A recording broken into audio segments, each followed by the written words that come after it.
Malá Helpa, krásny kraj. Milujem ho. Akordeónový virtuóz Helpy Michal Červienka zažiaril už na bratislavskom castingu. Ty máš oprávnenie sa tváriť tak, ako sa tváriš, pretože ty naozaj podávaš výkon, ktorý hraničí s virtuozitou na tento nástroj. Každé majstrovstvo vyžaduje veľkú dávku fanatizmu, takže si myslím, že je to v poriadku. Prešiel som s ním v podstate Ukrajinu, Poľsko, Nemecko, Taliansko po súťažiach. Bolo to veľmi pekné. Svoje kvality potvrdil aj v 3. semifinálovom kole, počas ktorého získal vďaka svojej virtuozite najvyšší počet diváckych hlasov a stal sa tak 5. finalistom show Slovensko má talent. A ani potom, ako som dohral, som si nebol istý, ale ani ma nenapadlo, že by som mohol postúpiť. Michal Červienka! Nie, že som si neveril, ale skôr si myslím, že v takejto show majú takí ľudia priestor, ktorí majú určitý svoj taký životný príbeh. Ale zase na druhej strane už dneska mi kamarát povedal, že ty si to, čo vieš, oddrel, dlhé roky si drel na sebe a teraz to má byť pre teba handicap? Bravúrne vystúpenie, absolútne ekvilibristické hranie. Je to něco úžasného vidět někoho, komu to dělá takovou radost a přitom to dělá radosti nám, takže gratuluju. No to bolo počuť aj na potlesku ľudí. Ja som osobne bola prekvapená, že akordeonista dokáže tak ľudí zaujať a sa teším z toho, pretože mňa zaujal tiež. A to je tá príjemná kombinácia, keď niekto má obrovský talent, vie to predať a ešte aj veľmi sympaticky. To je vlastne trojkombinácia. Áno, a skromný, ale hrá bravúrne, takže nie je to čo riešiť. Aj raz ma potešila SMS-ka od môjho pána profesora akordeonu, pána Vladimíra Čuchraňa, ktorý mi napísal Harry Potter bol si fantastický. Dámy a páni, ako prvý sa nám vo finále predstaví Michal Červienka.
Môžem...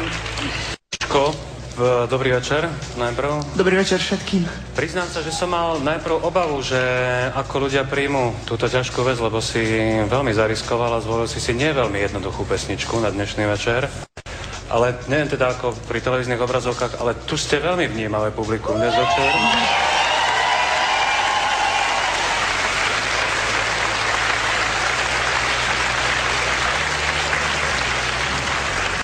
Evidentne rastie kultúrnosť tohto národa v dobrom, samozrejme. Ak by som mohol, tak vlastne by som doplnil Paliho, že v podstate áno, tá vec je trošku ťažšia, ale v podstate chcel som ukázať akordeón úplne v inom svetle ako v semifinále, no a na konci som špekuloval, že ako by som vyjadril svoje vnútro a vlastne preto tam odznela vlastne modlitba daj Boh šťastia tejto zemi. No vyjadril si to perfektne. Michal, ak môžem...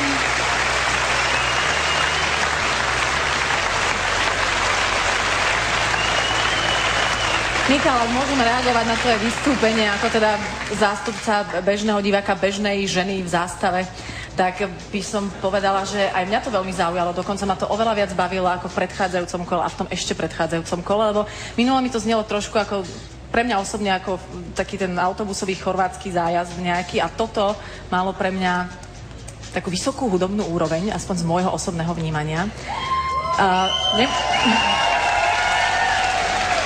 A veľmi sa mi páči, čo si povedal v tej dokrútke. Ja dúfam, že Slováci pochopia, že to, že na sebe makáš a že máš talent, by ti nemalo byť handicapom a že tu nemusíme za tým hľadať nič viac, len to, čo ty do toho dávaš a dávaš toho ohromne veľa. A ja ako žena sa ešte opýtam, že ty dávaš do toho aj ten pozitívny fanatizmus.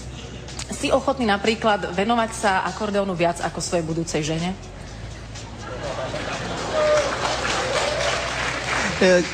Ťažko povedať, vlastne to je o tých hodnotách, takže pokiaľ ešte som slobodný, tak sa snažím rozdávať radosť ľuďom hudbou a potom, keď sa ožením, tak uvidíme, ako to bude pokračovať. No, ale nebudeš používať také tie údery ako...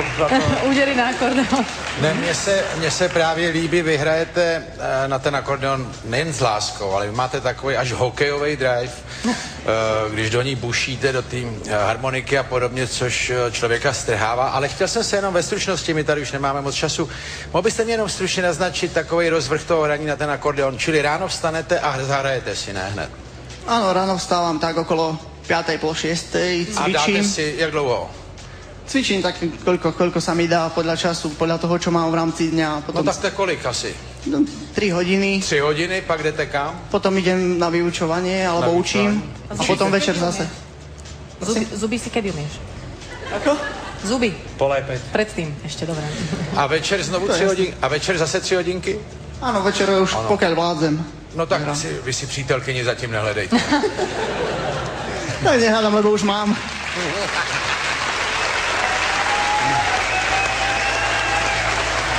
Ahoj, Michal. Ahoj. Teba tu už dobre vyspovedali. A ty už máš priateľku však? Áno, áno. Tak, a venuješ sa jej ako, keď to porovnáme s tým akordeónom teda? Tak ja mám takú miestnosť v Banskej Bystrici na konzervatóriu, tam cvičím, ona niekedy príde. Ja som sa pýtala, že ako sa venuješ priateľke. Ako? Aha, No, že tak, ona príde na tvoj tréning. áno, tak cvičíme spolu, lebo máme aj svoje vystúpenia, takže to nejako sklubujeme. Ja, tak to máte dobré. To máte na seba veľa času. Ideme povedať SMS-kové číslo? Môžeme. Tak poďme na to. Takže o vaše hlasy sa v dnešný výnimočný večer ako prvý pokúša akordeonista Michal Červienka, ktorého SMS-kové štvorčíslo je až do konca hlasovania 9, 9, 3, 3. Dámy a páni, Michal Červienka!